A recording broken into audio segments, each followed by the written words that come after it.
Cuando hablábamos de la Basílica de Santa Clara, les contábamos que en ese lugar donde está construida la Basílica de Santa Clara estaba antes la iglesia de San Jorge, una iglesia que a nivel de historia franciscana es muy importante porque ahí fue donde al inicio estuvo sepultado el cuerpo de Francisco. Cuando el Papa Gregorio IX canonizó a Francisco el 16 de julio de 1228, no existía la basílica que hoy conocemos de San Francisco. La basílica fue construida después. Entonces el cuerpo fue sepultado en esta iglesia de San Jorge, que se encontraba ahí donde hoy se encuentra la Basílica de Santa Clara.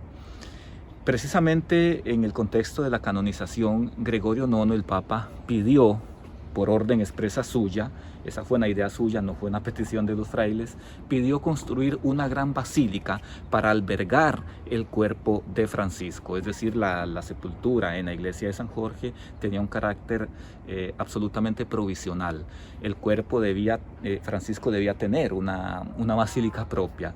Y entonces en 1228 ya se inician las gestiones. El Papa Gregorio IX encargó a un fraile que es muy significativo también para la historia de los orígenes franciscanos, que se llamó Fray Elías de Cortona, que también tenía conocimientos de arquitectura, y el fraile fue el que ideó la construcción, la arquitectura, la forma de la gran basílica que conocemos hoy aquí en Asís de San Francisco. De hecho, a mis espaldas ustedes pueden ver la torre, esa torre que se ve allá al fondo, es la torre de la basílica. La basílica consta en realidad de 3 niveles. Tiene una cripta donde está la tumba que alberga los restos del cuerpo de Francisco.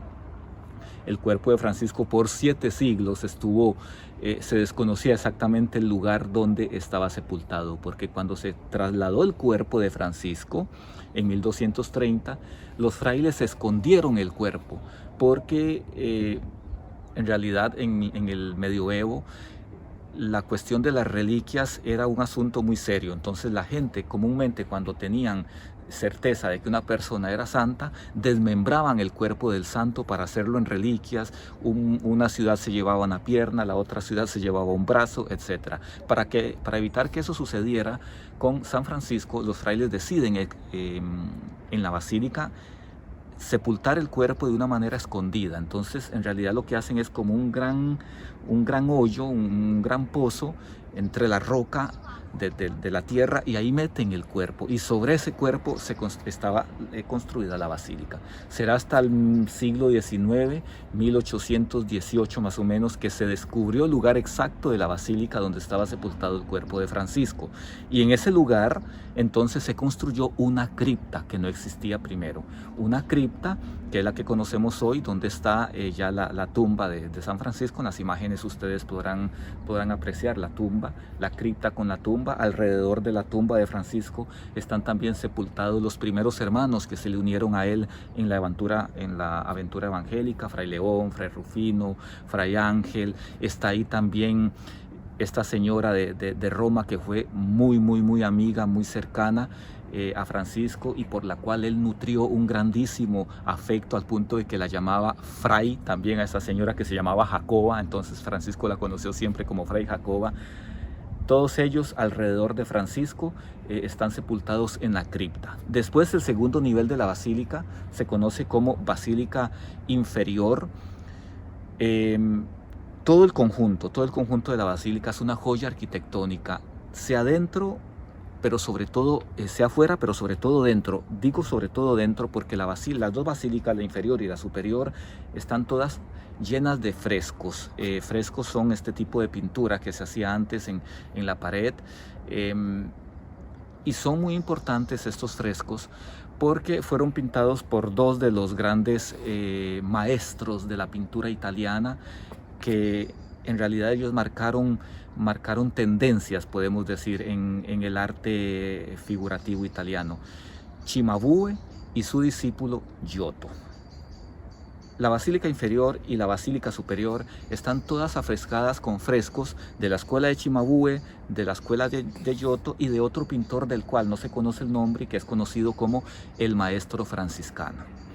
Esta basílica, por razones sobradas, es considerada, o fue decretada más bien por la UNESCO, Patrimonio Mundial de la Humanidad, y es hoy centro de peregrinación de miles de personas que de todas partes del mundo vienen acá a Asís, movidos no solo por la fe, porque viene de hecho mucha gente que no es creyente, y eso es importante de Francisco de Asís, que desde que él estuvo vivo sigue siendo signo de comunión humana, no solo de comunión religiosa.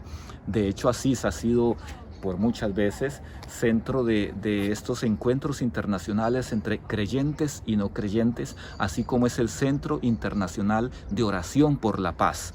Así lo quiso Juan Pablo II, y desde entonces siempre más o menos cada año se hace aquí un encuentro internacional por la paz. Todo alrededor de la basílica que custodia los restos de San Francisco, y que, como les decía, está allá al fondo. Es una basílica grande, hermosísima, que conserva toda la estética arquitectónica que tuvo desde el medioevo. La basílica entonces se empezó a construir en 1228 y se terminó en el 1230, y una vez que estuvo terminada fue solemnemente trasladado el cuerpo de San Francisco desde la iglesia de San Jorge, donde había sido sepultado, a la nueva basílica que le había sido construida en su honor a petición del Papa, y que es la basílica que hoy se puede apreciar acá en Asís.